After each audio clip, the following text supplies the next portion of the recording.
Hello, listeners, and welcome to another episode of Trend Talks.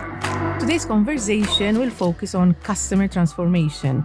In simple words, how to make a customer happy in today's world, which might not always be that easy. Joining me for this conversation is Javier Arriaga, a manager within our digital advisory practice focusing on customer transformation. Thank you for joining me, Javier. Liz, it's a big pleasure to be here with you and to be invited to a podcast. Thank you very much. Javier, before kicking off on our topic, when we were preparing for this, you shared your experience as a relatively new joiner within the firm and an expat as well. Can you share a bit your journey with us? Sure. Yes, I've been around 6 months here Okay. at the firm, and it's very nice, no? When you join a company, you have a different photo, no, of what everyone has when they have been working here for years. For me, it was quite different from what I expected, and especially, I mean, you mentioned the expat factor, and to tell you the truth, nowadays I don't feel much of an expat, and I think also is because of the culture of the company. When it's driven by choosing and looking after the top talent and top people that they have like a common goal, no, of looking for learning and understanding more and doing the best of each day, suddenly you really feel one of the whole team. You don't feel, or I don't feel anymore as an expat, at least here. So yes, good. That's a very positive message for your team as well. So well done to them. Well, yes. A fantastic team, I have to say. Okay, so kicking off our topic, customer transformation, I'm very looking forward to this discussion. In your view, I know you're a bit biased, but how relevant is it in the business ecosystem? I think it's very relevant, not because I'm saying so or because I dedicate my time to that. Also because, I mean, there are many authors talking about what's going on in this environment, what technology is changing. No, some authors mention the fourth industrial revolution. Well, we need perspective, not to see exactly what's going on today, but what it is clear is that today we have new technological tools that are really going to change the way we do business. So with those tools is something that companies and people in general can use them or can look somewhere else. The evolution of the businesses will probably help and will probably pinpoint those who have adapted in a better way to these technologies. So it's something that is going to change the views of the business as we see today. So, well, very important. Time will tell, but I'm pretty sure it's going to be something that with time we will look backwards and we'll say, yes, this was quite a big revolution. Okay. I feel I'm getting the message, but you need to make it a bit more tangible for us. So, what is the process of customer transformation? And possibly if you can share some practical example with us who are not that into the topic. Well, customer transformation, I think would be best maybe to start defining what is customer transformation, because there are some topics that are very related, and normally we sometimes we mix them, like digital transformation, and it's important to at least put some light in what they mean or what they mean for us and for other people. Digital transformation is well, that the companies use technology in order to gain efficiencies. So that is a very important element of this whole journey. So yes, technology is one of the key drivers of all this change, but we call it customer transformation because we see that it's going beyond that. Because yes, you can change the technology, but apart from technology, there are many other elements, and especially the human element is very important for this change. If we do not take in consideration the human factor, we are not going to have a successful customer When you transformation. refer to the human, you're referring to the customer or the actual people who are employees who are transforming the business? I'm referring to the second ones, not to the employees, because at the end the CEO is an employee, everyone is an employee. So Who we is have to, driving? yes, we first the CEO as a key driver, and then second, any person in the organization is very important in this whole um, transformation process, no, and it's the flow of how things are going and evolving. Okay, and you are referring to technology, using technology, but I guess technology comes at a second stage. First, you need to identify what can be improved, what are the inefficiencies, how Exactly. can we take the business to the next level? Yep. Yeah. Sometimes we see that there are customers that are saying, "Okay, let's go for technology. Let's go to the fifth gear directly," and say, "No, no, no. Let's wait." I mean, we will have technology, but the first conversation and the most important conversation is to really understand the business, the unique selling proposition of that business. Every business has something different, something special. So sometimes it's not easy to see at the beginning, but you have to really dedicate time. You need to discuss this with the CEO, with the C level, and any other employee that you have access to, and identify those unique elements that you need then to enlarge with technology. So it's a process that yeah, requires first to think, to understand each other. That is why I was saying earlier, no, the human factor.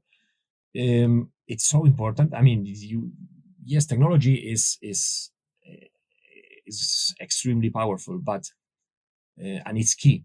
But without the persons, without the humans, technology is nothing. So let's keep that in mind. In terms of examples, which I mentioned a bit earlier, would you be able to share some with us?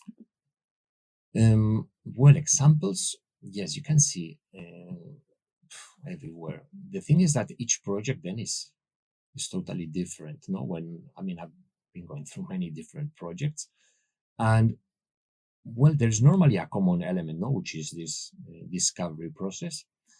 Then what you have to go through is well, having the a redesign of the way things are done. No, normally it's called a process re-engineering, no, in technical terms.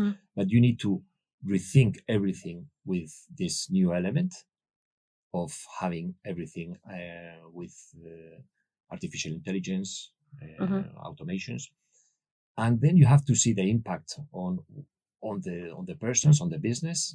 So you have to maybe go through some training, capacity management, understand the way the company and the people are going to react to these changes, and then you can start talking about technology. You know, once you have those elements covered, and this can affect and this can be applied to any industry, any type of company, big, small, medium. So I'm curious about this, the main aim of customer transformation is improving the efficiency of certain internal processes or ensuring that the customer experience and the need of the customer is elevated and achieved.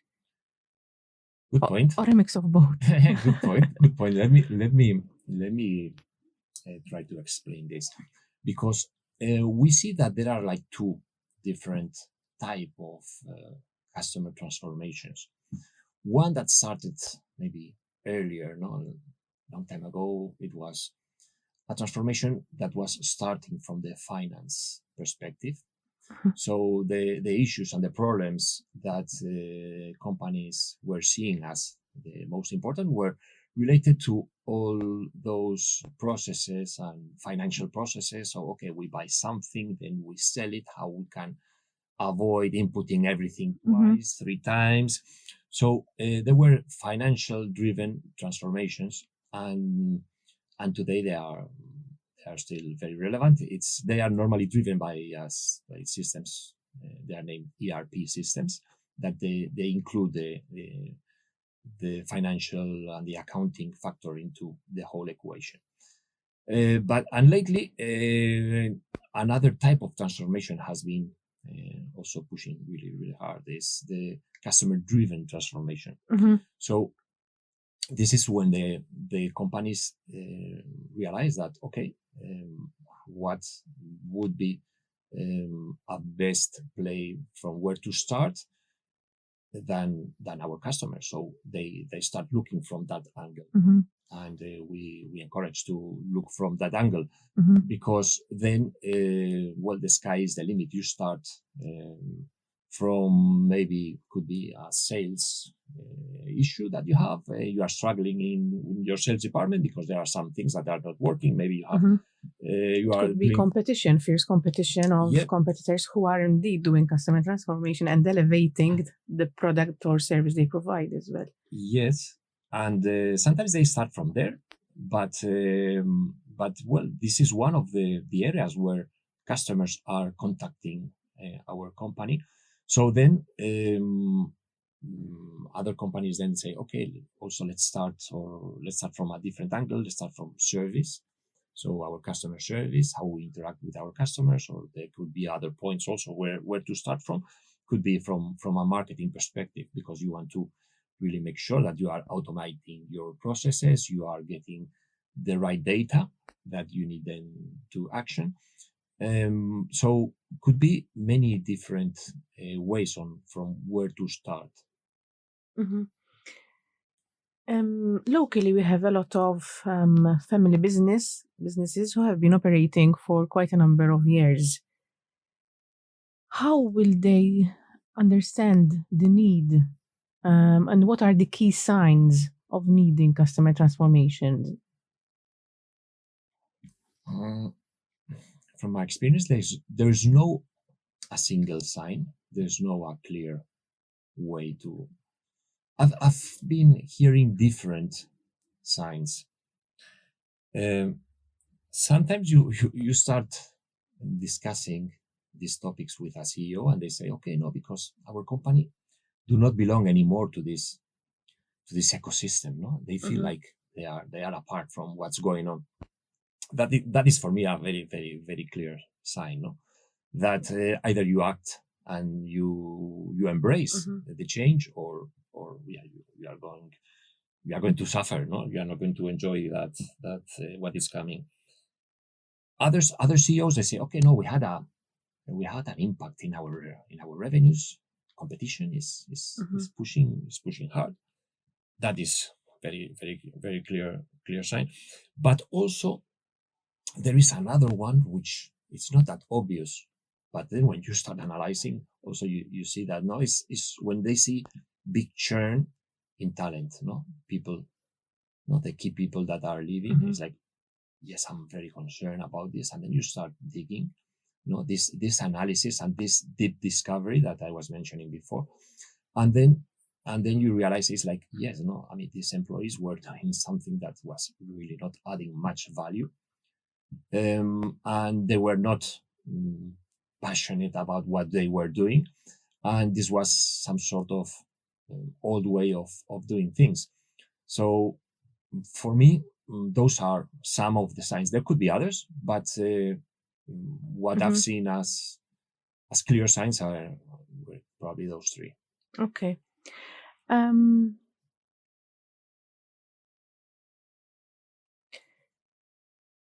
Customer transformation. I believe I know the answer, but I'm going to get your views anyway. Can be seen, a business says, okay, let's do a customer transformation project. But with all the changes happening all the time within the business, within the economy, in my view, customer transformation should be something which is present all the time. So you need to implement new transformations, including the technologies, understand what the customer wants all the time, not just, business saying, okay, let's do this project and see what outcome we have. What's your view? It's funny because in general, maybe in advisory consultancy or IT implementations, what happens is that you have to go for the customer and propose things. But in digital transformation, the moment they start, it's something that the customer then will come back to you and will tell you, Javier, I need more of this.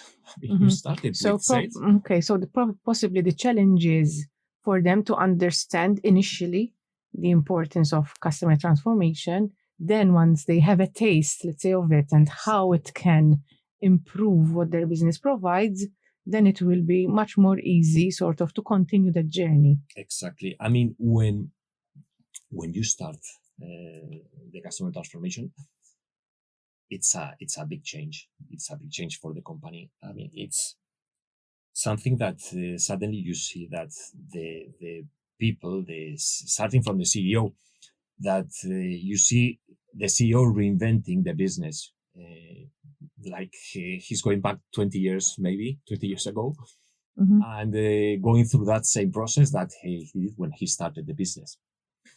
And you see that suddenly the conversation changes and switches, and everybody is now in a different mindset. So that is a very, very important trigger. That is why then this never stops, because you are with an attitude of, yes, we can do it, let's do it. And you're confident on the results as well, because the business would have already seen them in practice. Yes, that is the key, because sometimes when it's abstract, no, this because I mean, let's recognize it. No, sometimes we use terms that could be a little bit abstract, no, customer transformation. But when they see how it works, their imagination about, okay, what about if we change this process, this way of doing things? And they are coming with amazing ideas. So it's igniting this way of thinking, and then everything continues, and it's very difficult to stop it. You are referring very frequently to the CEO. Yeah. Would you say that the CEO, let's say, owns the customer transformation journey, or it's a wider responsibility? Well, any big change in a company, and we are talking about big changes in a company, any big change has to be supported, and the CTO needs to be heavily involved in this. I sometimes also speak, to CTOs, CMOs, the C-level. It's very important. CTOs, for example, traditionally, this has been an area for the CTOs. The thing is that in some aspects, the CTOs are a bit overwhelmed, because the impact is so big in all the areas that they need support, and they need the support from the CEO to do this change. So in some aspects, or some customer transformation are sometimes led from CMOs, from the marketing side or from the sales side. So sometimes it starts from there, and then obviously the CTO also has to embrace it, because it's going to be part of his daily, a crucial part of the operations. But the key element, yes, is the CEO. No, when there's a vision, then you have everything. Obviously, every single employee forms part of this journey. And their help at all levels, it's very important. But obviously there needs to be a clear driver of this change. Yep. Javier, our time is almost up. I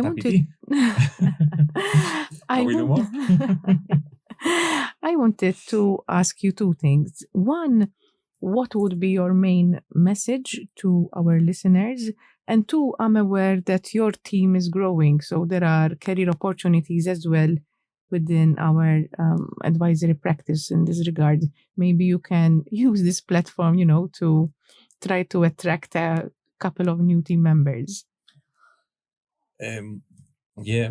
I was thinking when you were saying this, I was thinking because I'm a avid podcast listener, and I remember hearing one of the first season, Claudine Attard. She's our people and organization director, and she was saying in her podcast, I don't remember exactly the exact words, but most of the jobs that we are going to have in these coming years are not yet invented. I think customer transformation consultant, customer transformation area is creating one of those jobs that she was referring to. This is a whole path, and I'm pretty sure this is going to be a key career, and it will become a career on itself. It's very, very exciting career. Every day is absolutely different. It's very rewarding to combine technology and human change.